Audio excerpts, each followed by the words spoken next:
Welcome everybody. I want to welcome Dr. Boockvar. This is the second time I'm seeing him, but the first time that he was here twice, and the first time he ran off and told me you were speaking. I thought he was meeting you, so I missed the talk. But I did get to catch him. He had a wonderful conference at his facility of all the things that are going on with brain tumors and treatments and clinical trials and everything new that's out there. It was a wonderful day, and Al and I both were there, and it was a lot of information. So I am going to introduce Dr. John Boockvar and let him explain to you what he's doing here today. But we appreciate you coming, and thank you so much for this.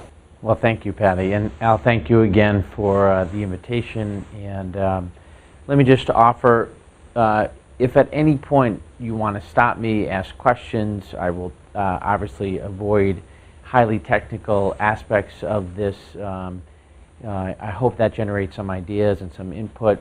If you have some scientific idea that you think is interesting or you want to interject, don't hesitate to stop me and get my opinion. And of course, I'll have time afterwards to talk to you as well. I'm going to talk a little bit about some clinical trials that I'm running for glioblastoma multiforme. And we all know that when you run clinical trials, it's not a single person or even a single idea. You really need a huge amount of help in doing this. And these are just some of the people that I work with at Cornell. And I can't tell you, I probably left off 20 of them. And you need everybody in this room. You guys know who this gentleman is. That's my late father. So I've been touched by cancer personally and obviously professionally. My father passed away now 2.5 years ago.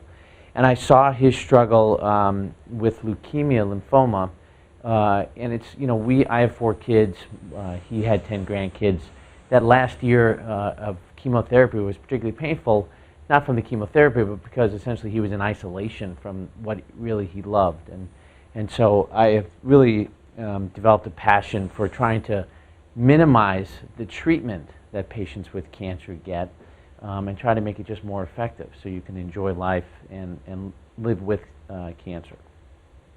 Of course, I'm a man of history, and I thought this quote from Bill Roth really sums up my work, that in order for us to be sort of push the limits and push the frontiers, you really got to be familiar with the failures and successes of people before you. So I've looked back 30 years or so, and you'll see a lot of this data stems from work that was done before me and really just rethinking good ideas.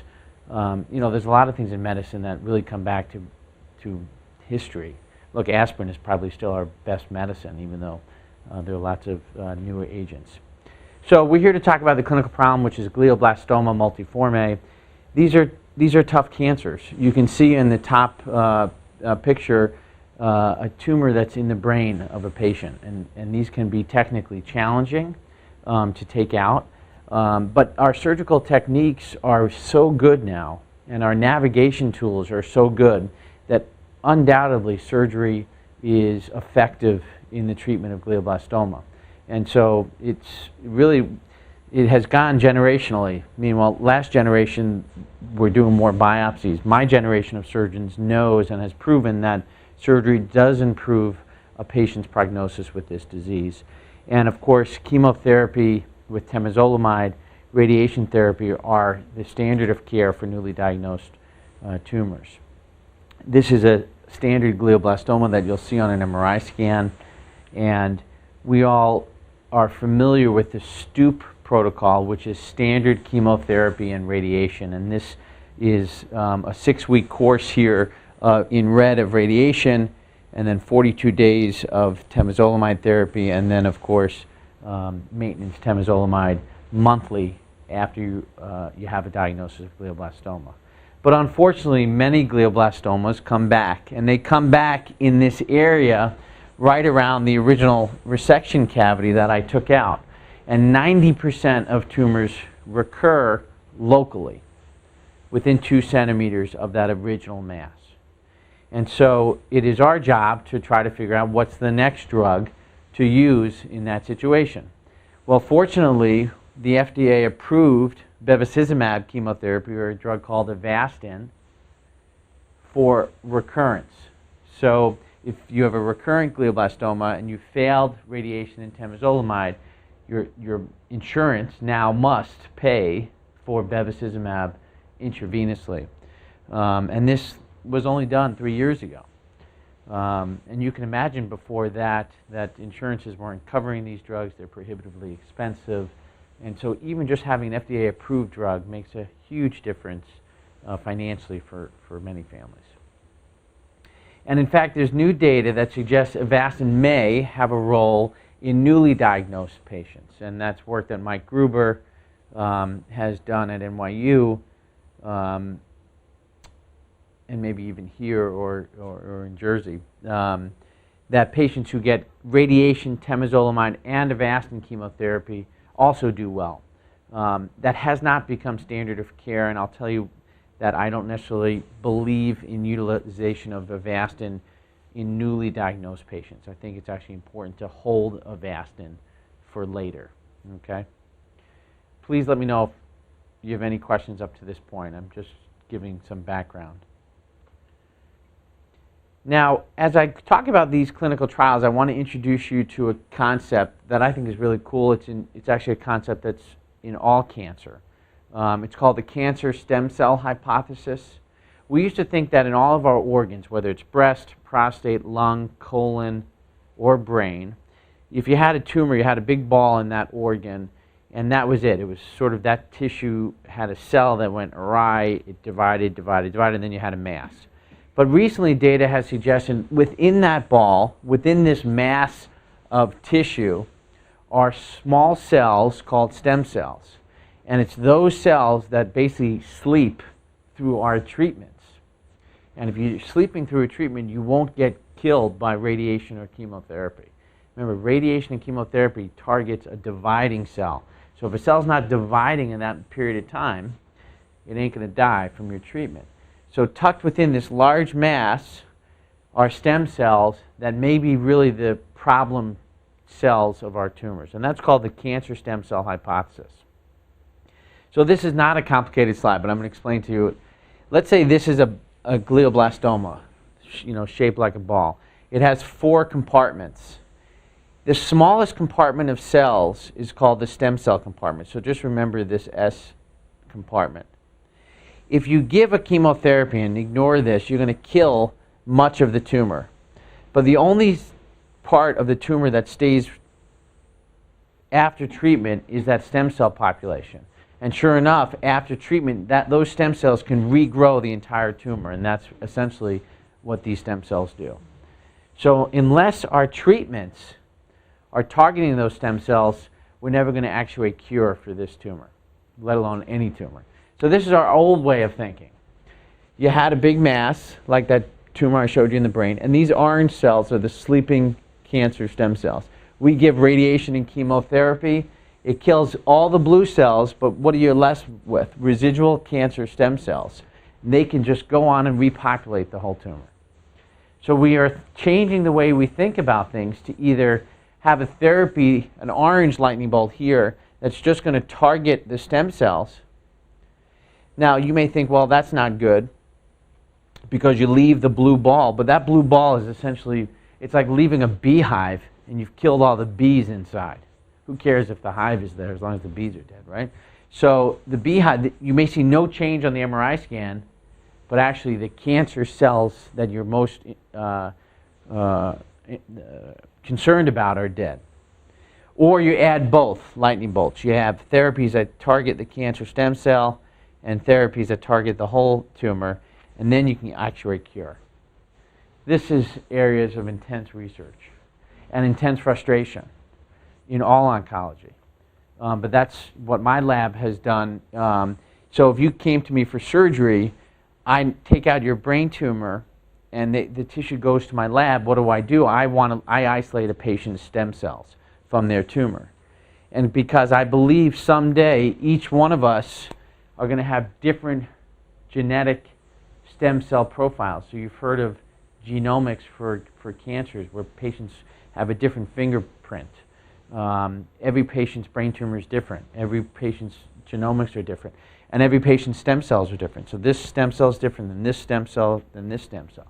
And so that's going to determine what treatments I can give them. it gets cooler in a lot of ways, and I'm going to show you why. These stem cells that are sleeping hug the blood vessels of a tumor here.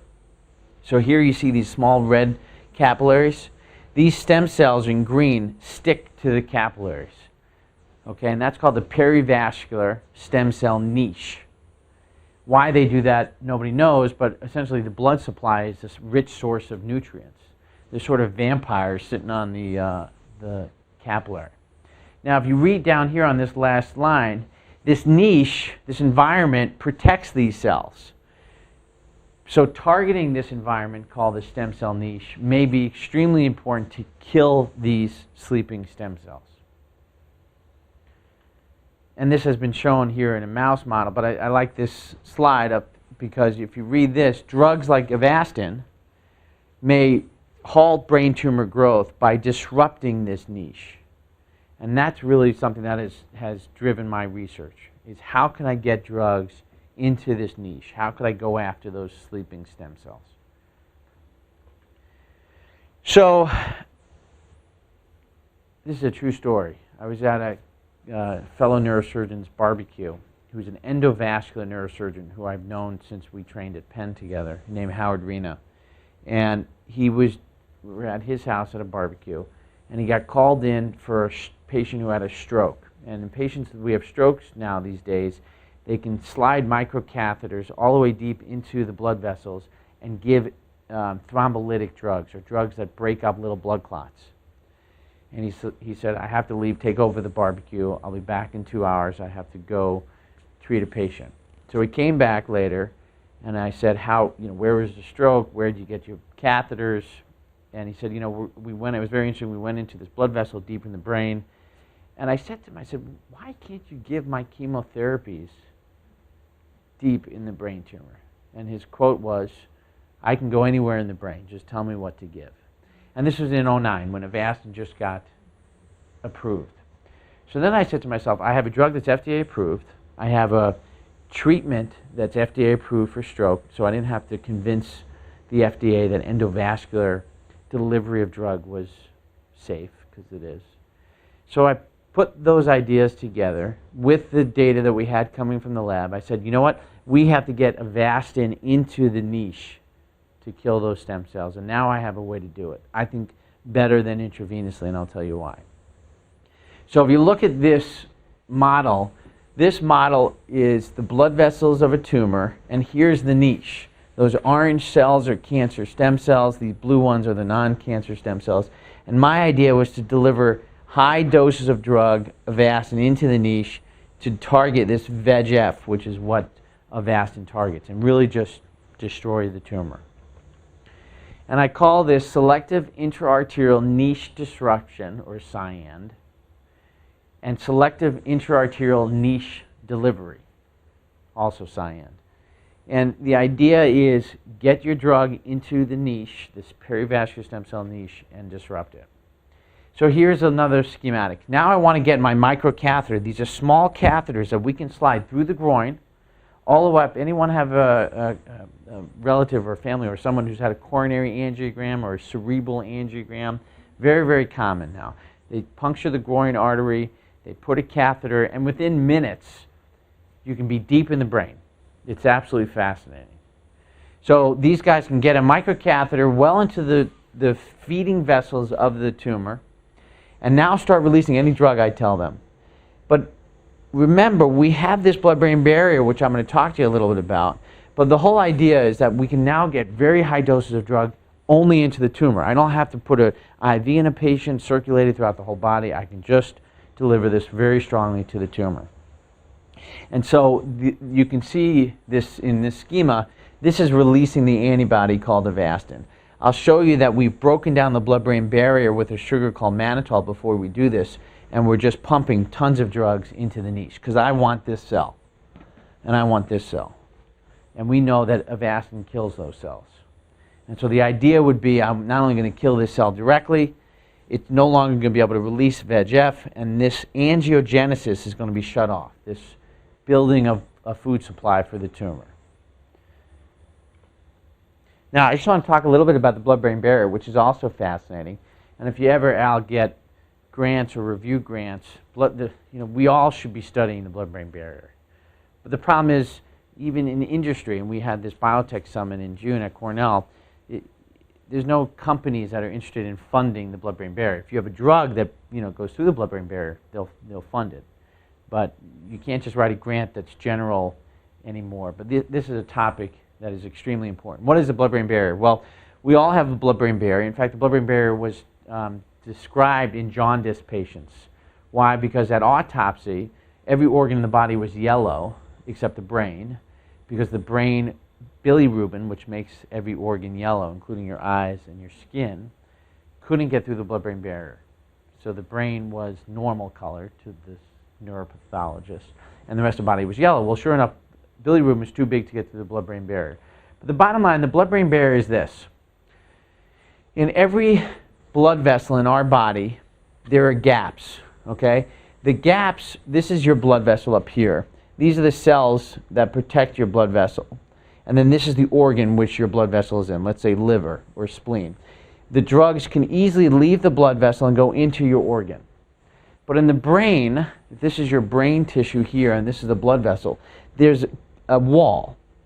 There's a wall built evolutionarily that prevents anything in our blood from getting into the brain. Why? Because over the course of time, we developed a structure to protect our brain from toxins, snake venom, other things that we didn't want our brain to get exposed to that we would have gotten intravenously or through the IV. So that is basically, there's a wall. And here's another picture of it. If you look down here, if you have a drug circulating in your blood vessel, it can't get out into the brain. This is a stuck wall. And unless you create some leakiness to it, you're never going to get a chemotherapy or any treatment for that matter into your tumor. So that's the blood-brain barrier. In fact, these are specimens from my patients. Here's a capillary in a brain tumor. Here you can see a red blood cell. Remember, red blood cells carry oxygen. So a tumor loves red blood cells. It wants its supply. But to make it even harder to get drugs into this niche, remember I'm trying to get cells. Here's a cell. I'm trying to get that cell exposed to my drug. Not only is there no place for a drug to get through, tumors build this additional wall called collagen. This is like scar tissue. It's a wall. Here you can see another patient. This is a wall that's further going to prevent my drug from getting in. So we can give a patient drug after drug intravenously, orally, but it's just going to float by down the river and never get into the niche. Yes, Al? Don't some drugs get in? How about Tumor? Yes. Okay. Good point. You're making it sound depressing here. No, I'm going to tell you that there are differences. But so there are, to address Al's question, drugs do get in. Temodar is a very small drug. That gets in. It's not size that's the only issue. Temodar and some of the characteristics of drugs make it more or less likely to get into the tumor. So Temodar does get through. And also, in brain tumors, there are some leaky, it is leaky. So it's not a normal blood-brain barrier. It is leaky. So more drugs get through. The problem is we have to do better about getting more of the drug in so we don't have to give the patient as much drug because of toxicity. I'm going to talk to you a little bit about Avastin and why I think that this is important when it comes to Avastin. So how can we do a little bit better with opening the blood-brain barrier? We have a sugar actually that we use every day in neurosurgery called Mannitol. And Mannitol actually breaks open the blood-brain barrier. It actually causes leakiness. Now neurosurgeons may not like that idea because that can cause hemorrhaging. But I'm going to like that idea as an oncologist because I'm going to get more drugs into the brain tumor. Here you can see this is done 30 years ago in mice. If you gave Mannitol to a mouse brain and then gave a dye, it completely opened up the blood-brain barrier. So here one side of the brain had Mannitol here, and the other side didn't. You can see that one that had Mannitol had opened up the blood-brain barrier and allowed this blue dye in. And so these are the gaps that are formed now. Now going back to our old slide, here's a gap now that I can get drugs out of the bloodstream into the perivascular niche. just with a drug that we have on the shelf that we use every day. And actually, this is being used by other people in other cancers, including lymphomas of the brain. And Ed Newalt at Oregon has been doing this his whole career for the last 25 years with methotrexate for lymphoma. So again, this was very helpful for me in that there were other people trying intra-arterial chemotherapies for other diseases with other drugs in slightly other ways, using different catheter-based technologies. But this allowed me to push forward through the FDA. Now, why would intra-arterial drug delivery be better, let's say, than intravenous? Intravenous is good, but we know actually from old data that if you stick a blood vessel like a carotid artery, for example, with chemotherapy, you're going to get a very high dose of drug to the tumor. And actually, this is a tumor here that has had intra-arterial chemotherapy tagged with a tracer so we can image the drug in the tumor. This is intravenously, where you get a lot of background. You get some to the tumor, but here you can see you can actually spare the rest of the brain exposure to a drug. Now, luckily, Avastin's not toxic to normal brain. But let's say you come up with a new drug that is toxic. You want to give that drug only to the tumor. You don't want to give it to normal brain. And so we can do that now with our catheter-based technologies. So I'm just going to go through this trial.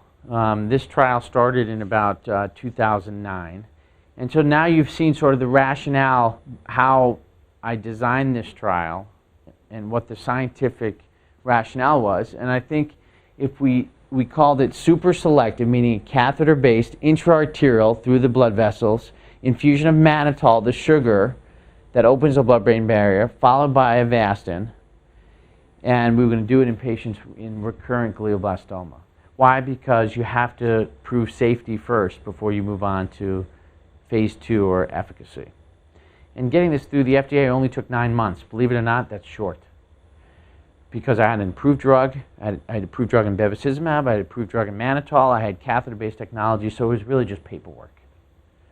But again, this is the idea. I want you to think of this selective catheter. It goes into the niche. We're going to break down the blood-brain barrier, create little leakiness in these blood vessels, and then we're going to just dump a huge amounts of Avastin into the niche. We have, fortunately, a nice, what I call our interventional neuro-oncology suite at Cornell, which is a patient, gets wheeled into this. It's not quite an operating room, but it's a sterile procedure room. And again, I think using endovascular neurosurgeon who's quite competent and familiar with endovascular intra-arterial techniques is mandatory. You may say, well, how often? Every hospital in the nation now has a good endovascular person because everyone's doing coronary angiograms and cerebral angiograms. So I would say that you're not going to go 50 miles without having a good endovascular person. And in a city, in New Jersey, there's probably one, at every hospital on the turnpike. We do put patients asleep for the procedure. Why? Because anytime you're messing with a brain tumor, whether it's a chemotherapy delivery or surgical, you do worry about seizure activity, and I didn't want a patient moving, obviously when we have catheters that are deep in the brain. This is the groin stick that I talk about. It's not painful. Patients wake up, they don't have any pain, they have a little soreness in their groin. We basically have to move this microcatheter, and that's where I come in. This is Howard Rena here. He's the guy that's going to thread the catheter, but he's sort of a vascular guy, doesn't really know where he should be doing the infusion. I'm a neurosurgical oncologist, and so we together would point out exactly where I want him to infuse. And I'll show you a little bit more about how we do this. But you can see some of these images. These are blood vessels going to your tumor site. So you can see you want to get the blood vessels. These microcatheters are right. They literally swim with the blood supply. So this is sort of the Trojan horse phenomena. I want mannitol to be my Trojan horse. I want it to get in the gate and break down the gate for the Avastin to come behind it. And that's exactly the sequence that we give. We give mannitol over 5 minutes. It keeps the blood-brain barrier open for about 15 minutes to an hour. And during that time, we're pulsing the tumor with Avastin. And then we want the gate to close behind it, so the Avastin is stuck in the tumor, stuck in the niche. So here's some examples. So here's a patient who had a frontal tumor. Here you can see a small microcatheter being threaded. So what you can't see is an MRI. This is all basically angiography, which is X-ray based still. So that's another area of interest. Siemens, GE are trying to fuse so I can actually navigate catheters based on MRI imaging. But it has to be real time. So here my endovascular surgeon is watching the screen and snaking this thing up using smaller and smaller vessels. So in the carotid, we all have sizable carotids. The carotid is not much, a little smaller than your pinky, but you got to use much smaller catheters when you go deep in the brain. So these are the anterior blood vessels of the brain, and the tumor is sitting right here. And you can see this one. The tumor's somewhere over here. So he's able to selectively pulse that blood supply with Mannitol and then Avastin. So the rest of the brain is not getting perfused. So you're getting very, very selective high doses of drug. And we had to start small. So patients who get IV Avastin get 10 milligrams per kilogram.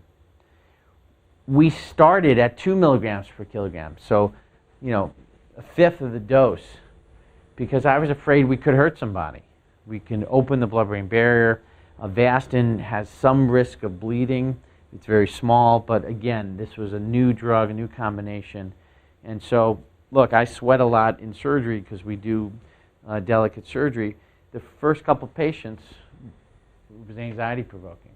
Well, we're 75 patients in now, and we have had no ill effects from this combination, which is great news. So we actually dose escalated. You treat 3 patients per group. And when I got here and I said to the FDA, I said, we can stop at 10 milligrams per kilogram, which is your IV dose. But I said, but we can keep going because it should be safe. And we had seen this in animals that there was because we were getting the drug just into the tumor, there was no reason to stop. This is the problem with chemotherapy in general. We stop at a dose often for all cancers. My father's cancer, he had to get bendamustine. Now, bendamustine is a great drug. The problem is if you give it IV, you can't get the dose high enough where it's effective in the bone marrow. So you end up causing all this other associated toxicity that doesn't allow them to get the drug. But here was an example where, hey, we can go even higher than the intravenous dose. So they actually let me dose escalate up to 15 milligrams per kilogram. And sure enough, we saw no associated toxicity. So that trial is completed. But these are some examples. So here's a MRI-based right temporal glioblastoma right here. Here you can see the microcatheter going up into that area, and here is one of the blood vessels that feeds this tumor. So, I want you to think about all these small vessels. That's where those stem cells are hiding. And that's where the Mannitol is going to transiently open the blood-brain barrier, and we're going to get this drug in that's going to kill those cells. Okay? And we started seeing rapid results, extremely rapid results.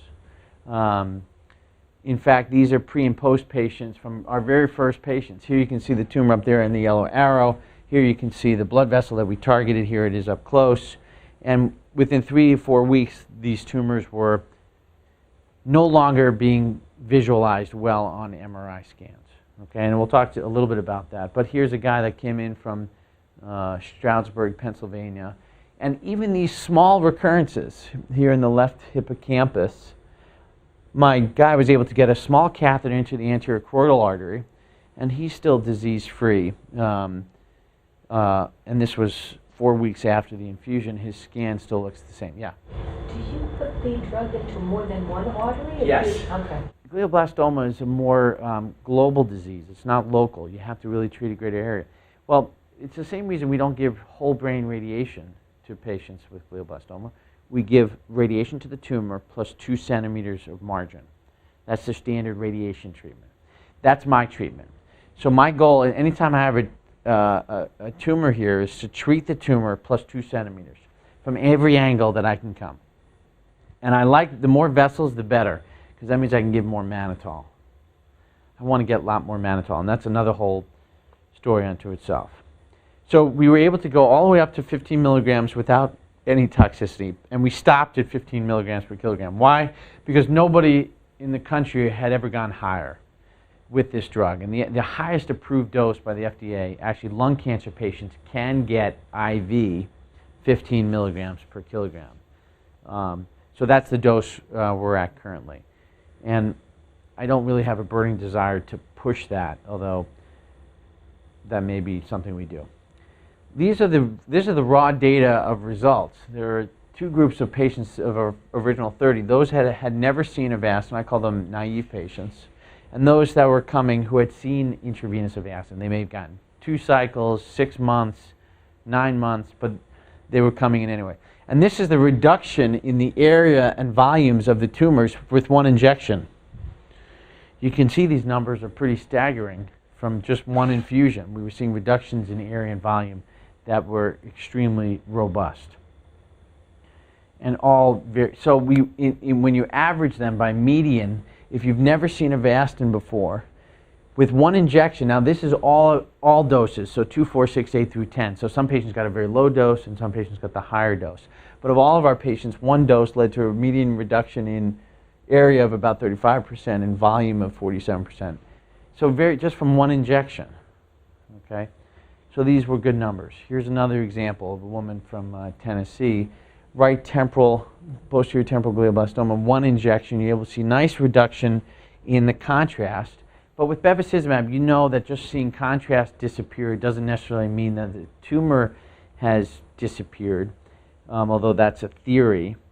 We actually, it's a theory I disagree with, and I'll tell you why. We also started seeing flare changes improve. So one injection started showing that you can actually improve both contrast enhancement on the MRI scan and flare. And these were the emails I was getting from a lot of the wives and husbands of patients. And you know this story. But they would make me very happy. These are 3 or 4 days later. Why did this patient get better? Because his tumor that was in the left frontal area, which is Broca's area, shrunk in 4 days. This is another patient, and I love this. You know, we like our patients to ask permission to drive, but of course he starts driving with the left temporal, glioblastoma.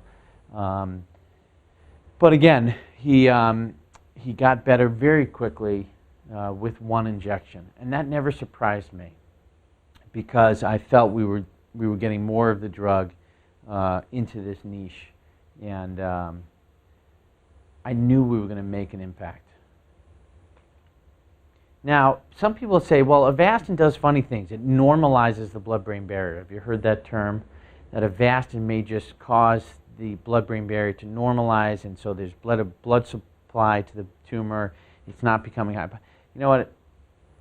I would use a stronger word, but I disagree with that. In fact, our data has now shown that that's not true. In fact, you may have had PET scans or know what PET scans are. PET scans are a nuclear medicine study where you get a sugar, and every cell that's dividing should be hot on a PET. So here, if you have a tumor in the brain, your tumor is going to be dark here. That's a hot tumor, meaning it's active. It's constantly churning. But if I gave my intra-arterial drug delivery, 4 weeks later, I made it cold. So that completely disproves the idea that I'm just normalizing a blood-brain barrier. I've killed these cells. I've killed it. I went from hot to cold. I can't make this stuff up. And again, we've actually published on this, and just recently there was an animal study with Avastin by a separate group in a very prominent journal that proved this exact thing. Interestingly, at a dose of 15 milligrams per kilogram, they showed that the tumor was being killed, the cells were being killed, not just that the blood supply was being interrupted. I asked my wife, I was running around my house saying, I told you so, I told you so. So these were important findings. Did we have side effects? You betcha. Luckily, not big ones. 2 patients had seizures. A lot of our patients have seizures. Both patients seized within 28 days. If a patient seizes within 28 days, I must report it to the FDA. Now, was it the seizure a result of our treatment? I don't know. One was on day 4 after the procedure. The other one, she was at her cousin's bar mitzvah, and she was, I think, doing the hora or something, and she had a seizure. The thing with seizure, and this is what I say to all my patients, seizures aren't dangerous for the brain. Seizures are like turbulence on an airplane. They're scary, but they ain't going to bring down the airplane. And they're scary for everyone around you, but it actually has no ill effect on the brain. You may get a little weakness on the other side, that's called the TOS paralysis, but invariably that's just the brain's hyperactive. So it's just, in my mind, a small price to pay even, if I have to irritate the brain a little bit to get a high dose of drug. So to me, I report it, but it's not a significant factor. Now, if a patient seizes to the extent where I can't break their seizure, and that's called status epilepticus, that's important, and that's rare. When you say report it, are you talking report it in the results or report it to the board that takes away their driver's licenses and that kind of thing? No, I'm talking about reporting just to the FDA. Okay. But look, any patient who has a seizure can't drive for either 6 months or a year unless a physician clears that patient to drive. So these are important quality of life issues should a patient have a seizure. During one of our intubations, the patient developed significant respiratory distress, and at that point we had a consultation with the family of whether they wanted us to proceed or not. We felt it was safe to proceed. Sure enough, she did fine from the procedure, but she did have a large pulmonary embolism that she had brewing during the procedure. But again, we report that. In one of our early patients, we had a stroke. And the stroke was caused by a catheter with a balloon attached to it. So we got a little cocky, I think, in the use of these technologies, where we can now blow up balloons and actually stop flow to some blood vessels and redirect flow. We use balloons a lot to coil aneurysms. So my partner used one of these balloons to kind of redirect the flow, and he ruptured one of the small blood vessels. And that patient woke up with weakness in the leg. So we've actually stopped using those balloons. They probably are useful and should be brought into the clinical setting, but we have stopped using them in the small vessels in the brain. And this is that balloon I'm talking about. So if you have a microcatheter here, and you don't want the blood to go this way, you want it to go through this vessel, he tried blowing up a balloon here, and that stops the flow up into the brain and actually will gear it toward this tumor, which was sitting here. And so with that, he noticed there was some contrast extravasation, which means that there's a rupture in one of the blood vessels. The patient did fine, but woke up with weakness in his leg and never recovered that weakness. So any of these clinical, and this is why it's called a safety trial. There are risks anytime we do clinical trials. So in our patients with glioblastoma, we had 14 patients. We double the progression-free survival with this one treatment. So compared to standard treatment at that time, our results looked very robust. And so the FDA, with this data, allowed me to proceed into a phase 2 trial design, and that's what we're in the middle of doing. And I'll talk about that. Now, in some patients who come in with really big brain tumors, as this young man did, and this man was actually sent out of Sloan Kettering thinking that he was not going to survive. And he came across the street to me, and I said, I think that's ridiculous, and I'm going to take you to surgery the next day. Well, I took him to surgery. I took out 98% of this. And then I treated him with Intra-arterial Avastin in the newly diagnosed setting because he had such a big tumor. And this is dated now, but he's alive and well with very, very little residual disease that's not growing. And I think he works for the Brooklyn Nets now. So he's had two good years and is tolerating the treatment well. I just want to highlight some of the other things that we're doing because I think, and Al, and yeah, go ahead. I have a question. Can you use any of these techniques or therapies on other types of tumors? Like Where? a The body? stage 3 oligo or something like that? Absolutely. You know, You do it now, even though it may not be 100% FDA approved? that's a tricky question. So the answer is yes and no. So in medicine, well, let me explain. In medicine, you have to be able to support your treatment in front of a jury of your peers. Okay, so I can't just pick a random drug and give it to a random person and say, I think this should work. If the patient has a side effect, they can sue you. So you have to be able to justify the scientific rationale behind any treatment that we do. That being said, in oncology, actually, we're allowed as oncologists to actually do what, as long as we have a rationale. I may say, there's a prostate cancer drug. There's bendamustine. Bendamustine is good in lymphoma and may be good in brain cancer, and I can offer you bendamustine. And if you understand the risks and benefits of that drug, I can give it to you. And the drug company, the insurance company, may or may not pay for it because it's not FDA approved. So when I got the IND, which is an investigational new device number from the FDA, automatically my insurance companies were mandated to pay for this treatment. And that was a huge thing for the patients. Because, as Al knows, and one of the reasons why we put on this biotech summit is the ability to get funding now is so hard to fund large clinical trials. We don't have enough patients with this disease. It's tough. So when you can get insurance companies to cover these treatments, it's a big boon for the patients. So to answer your question, yes, if you have an anaplastic, let's say you have an oligodendroglioma, I technically could do it off-label. Now, as an academic neurosurgeon, I don't love doing things off-label. I don't think that data is prospectively gathered. I won't necessarily prevent a patient from getting the treatment if I think it's going to be efficacious, but I'd much rather have a clinical trial that is supported. One, my institutional review board stands behind me, and then the FDA stands behind me. And look, as you see, there are complications, and I don't want to have a complication in a patient that I did something off-label with. That to me puts everyone at risk. And the last thing a hospital wants is a cowboy, So these are fine lines.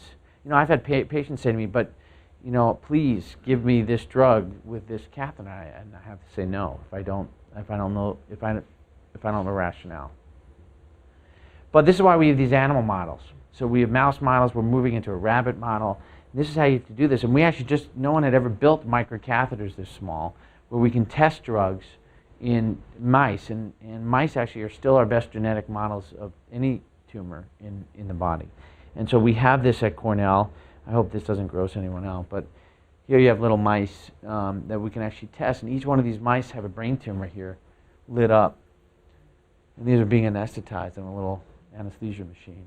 And we can make these small microcatheters now, and I don't think this comes through, but here's our microcatheter. It's actually going to a blood vessel in the mouse. Yeah. Hi, quick question. Have you ever done the surgery and the chemotherapy at the same time? Great question. But a better, in case you ever ask a question again, the better question is, have you ever done the chemotherapy first, and then like a day or two later come back and take out the tumor and see if the drug is in the tumor? That's what needs to be done, and the answer is no. The only time we've done this is about 3 weeks or 4 weeks after surgery. Well, that's what we're moving into. You can do this almost simultaneously. And I'll tell you about a clinical trial that we just opened. So what we're seeing in mice is the same thing that we're seeing in humans. We're seeing tumor control. So these tumors are all growing in our untreated mice, and the mice that are getting our intra-arterial drug delivery are stabilizing. And that's what we want. We want tumor control in these mice, and these are just more statistical data showing these are Kaplan-Meier curves. You want to push the curve out to the right, and that's what we're doing with these treatments. And mice, I can do 50 mice in a day. It's going to take me over a year to do 50 patients. So the ability to do this data. So let's talk about a couple of future directions and a couple of trials. I'll highlight some of them. We've now moved into a phase 2 trial for IA Avastin, Intra-arterial Avastin. So now that I've proved it's safe, we now have a trial opened where I can now repeatedly treat patients with intra-arterial Avastin. So you can come to me, I'll treat you once, come back 3 months later, we'll treat you again with no treatment in between. Now I have to prove that that's better than IV therapy, and if you think about that would have helped my father enjoy much more of his last year with us if he was only going 4 times a year to his infusion center instead of every other week. In fact, I just treated a woman, this is not her, but who comes to me every July. She gets treatment and goes back to the Hamptons to live by the beach. And that's really what, so this is another woman that was sent out of a reputable brain tumor center saying, go home, be with your 2 daughters. She's 44 years old. And I said, you know, I think we can have a safe, reasonable resection, and I'll give you only intra-arterial chemotherapy. So there you see my resection cavity. I had to leave some tumor on her thalamus here. And I emphasize we do a maximal safe resection. I never want to hurt a patient. And sure enough, her tumor has responded very well to intra-arterial Avastin. We've given her 4 treatments over 15 months. Not only is she able to have quality time with her kids, she's doing stuff, like normal stuff. She wants to drive, which I've not let her do. She's gotten a tattoo and stuff that keeps her happy. And of course, anything that we do in medicine, no, thank you. You have to think about the economics. So one of the big complaints I had from the naysayers was, oh, Dr. Boockvar, this is going to be so expensive. You need an anesthesia team. You need another neurosurgeon. Neurosurgeons are expensive.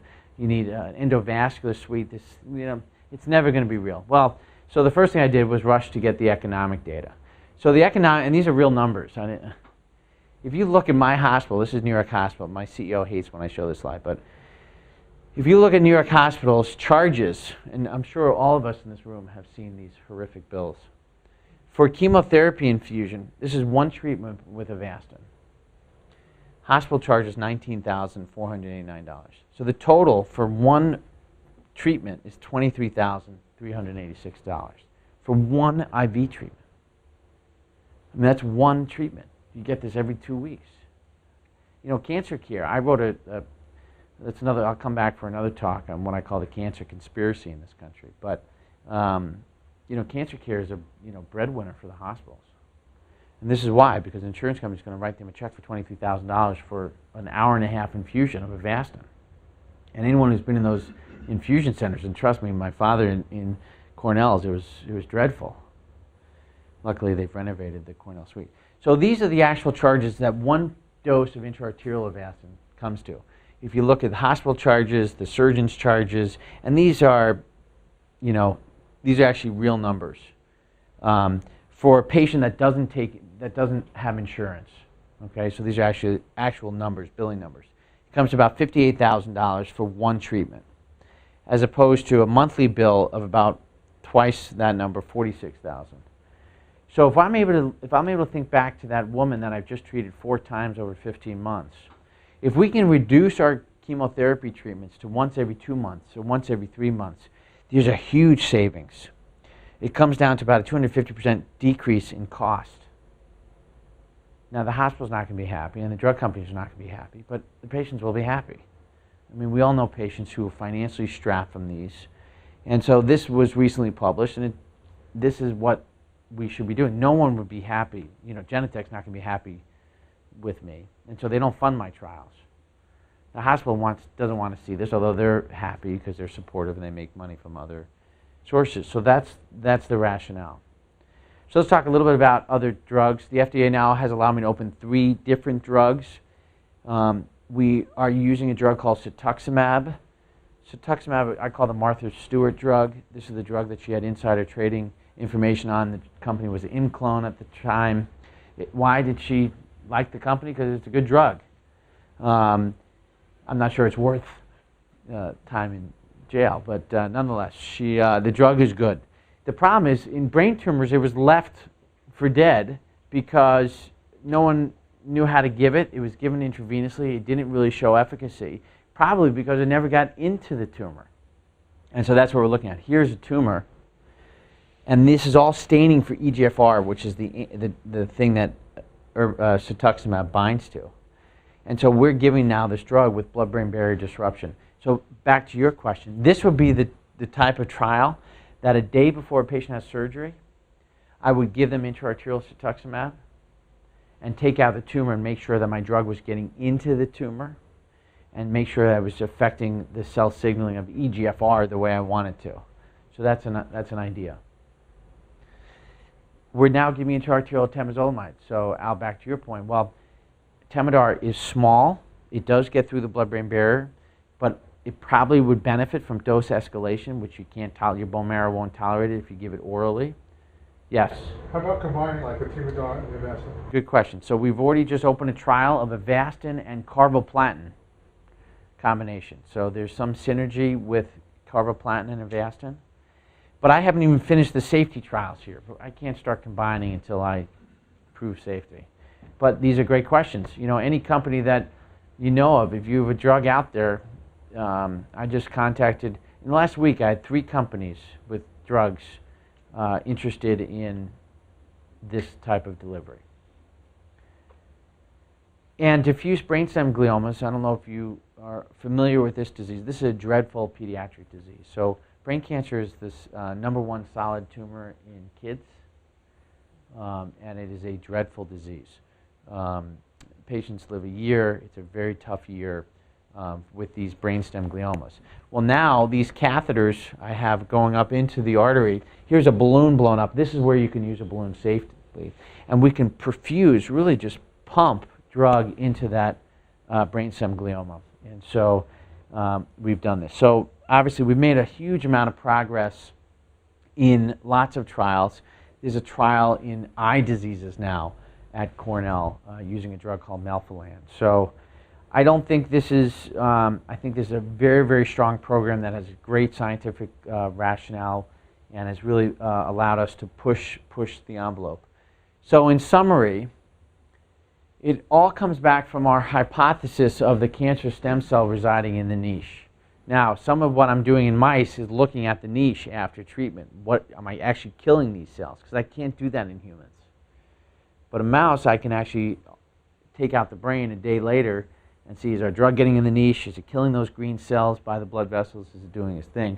Basically, I believe we are arresting the growth of these tumors and helping these patients by getting into the niche. Bottom line is we have shown that it's safe to do this up to a dose of 15 milligrams per kilogram. It's safe, and the combination is safe and has shown excellent efficacy. And really, it's up to us now to push this into phase 2 and phase 3 and prove that it helps improve progression-free survival and overall survival in our patients. And this is last year's Biotech Summit that Al was at, but I'm going to put this on because the date is June 7th of 2013. And you're always welcome. Your input is always welcome. I think it's a great opportunity for all of us to exchange ideas and to really push this forward. So thank you again. I'm happy to take questions, and I appreciate the opportunity to be here. Just a quick one. Out of all the patients that you've had in clinical trial, what's the percentage of adults versus pediatric? Oh, 98% adults. In fact, we actually don't have an open clinical trial for the kids right now. It's being reviewed by the FDA. We've treated about 6 patients off protocol. There are only about 200 patients in the country per year with the disease. It's a very, very rare disease, and they often can't travel, so it's very hard to get big numbers. That's those DIPG? DIPG, very good. I just want to make sure. And what would it take to fund a trial for kids? Well, we just got funded through private, and also drug companies don't like DIPG. You're not going to have a successful IPO on a product that helps 200 people. You need 200,000 per year. That's why they love lung cancer, breast cancer, and prostate cancer. They don't like brain cancer, unfortunately, but we're changing that.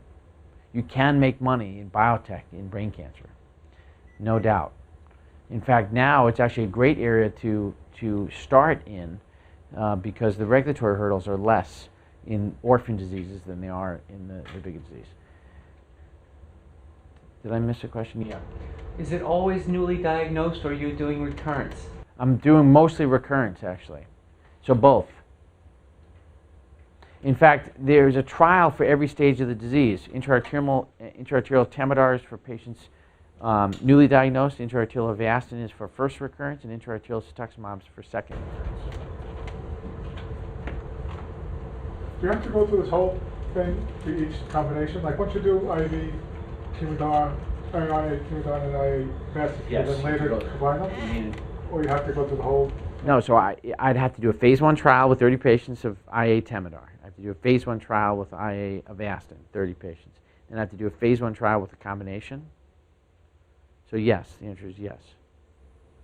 That being said, at some point, can you just do it and do it off label? And I'm sure there are guys, after we started our program, I got a call from the head of the UK. They have a nationalized medicine. They wanted to start a trial to see if the government would pay for this. So people are doing this. The question is whether they're doing it in a way where we can gain information. It's not becoming just, it's like you guys see the signs for robotic surgery or the new gamma knife that went up in, wherever. They're just treating it. No one's tracking that data, though. That's a problem with U.S. healthcare. It's so fragmented. Are you doing the IV Timor with radiation, or? IA Temodar. So actually, a patient completes 6 weeks of the STU protocol, the chemo and radiation, and when you rest for a month, it's on the first day of that month. Oh, okay. And are you treating anything else other than GBM? I know. The other problem with the literature is they mix tumors. So they'll say, I have a treatment for malignant glioma, but 70% of their patients are grade 3. Well, that's a very different biology than a grade 4. So I'm fixated, I'm focused, I'm fanatical about grade 4 glioblastoma. So in my mind, that's where I'm keeping my focus.